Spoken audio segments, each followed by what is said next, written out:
So as Ian introduced me, my name is Eunice, and I've been in England for about 5 days now, and one of the things I've noticed is that two of the things I've noticed is that one is really warm. I'm like sweating right now.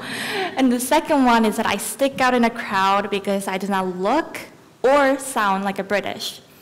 And as a visitor, it is fine for me to feel like an outsider, but in daily life, everyone wants to be included. And a group of people that we seem to recognize but fail to reconcile with are those who suffer already, the mentally ill. When talking about mental health, sometimes a traumatic experience can set off someone's mental stability. Other times, a person can live with those conditions for his entire life. There has been a lot of talks already done on the topic of mental illness, and we actually watched a short clip of it right before lunch. However, there is still a sense of fear when we try to introduce this issue inside our family and into our social group. And this hesitance has created a systematic gap amongst teens and in between adults and teens. So how do we bridge this gap? Well, first step, heal the wounded. This step is geared more towards those who personally suffer from mental illness. Of course, going to your doctor's appointment and getting the prescribed medication is the #1 priority. But when I think of mental illness, it goes beyond the medical necessities and more towards the amount of peace and stability that a person can have. For example, there is a lady by the name Ella London who surrounds herself with the color yellow. When asked why she does this, she states that it makes her happy and that it comforts her. I think that's a pretty well and simple answer. Surround yourself with things that make you feel productive and healthy.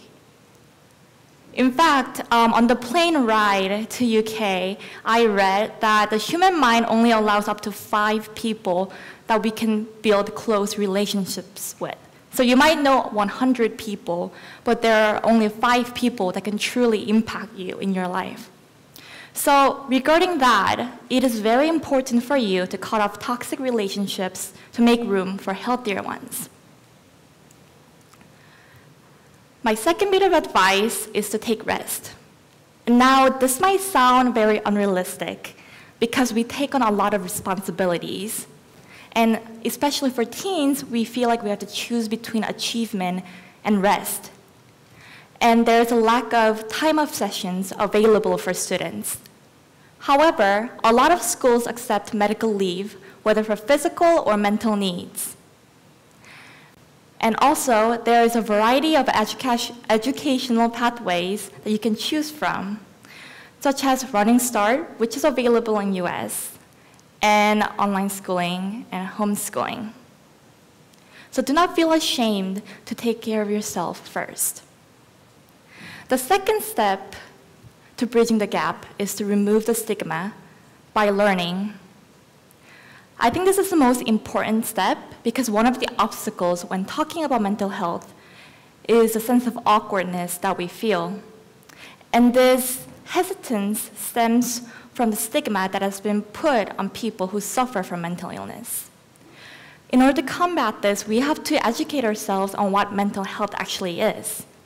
Mental illness does not discriminate on someone's age, gender, or socioeconomic status. It deserves treatment just like any other health conditions, except it tends to require long-term treatments. Mental health is a part of life. It's a routine. It's just a fact. Therefore, it doesn't deserve all the controversy surrounding it. However, it still stirs a lot of bullying and hatred within society, and it makes those who suffer from mental illness to feel ashamed and belittled. In times like this, we need to remember that while mental health is significant in its impact on lifestyle and its duration, it is trivial in the character of an individual. So we should be able to accept and embrace the topic of mental health. The third and last step to bridging the gap is to spread the word. There are many organizations out there that support those who suffer from mental illness, such as Time for Change based in UK. However, as students, it is easier for us to reach out to those who are nearby. Your school counselors, principal, or even the district office are easily reachable either in person or through email. It is important to find a community where your identity belongs and where there is a group of people to support you. Personally, for me, I have found support within my church community. And it can be different communities for everyone. Health is the #1 reason of concern for every living being. So we should be advocating for both mental and physical health. And teens cannot simply sit and wait for solutions to come by, because a social problem like this takes generations to resolve. So on days when you feel beaten down while fighting for this cause, just remember to emotionally move on and be more than who or what you have faced that day. Thank you.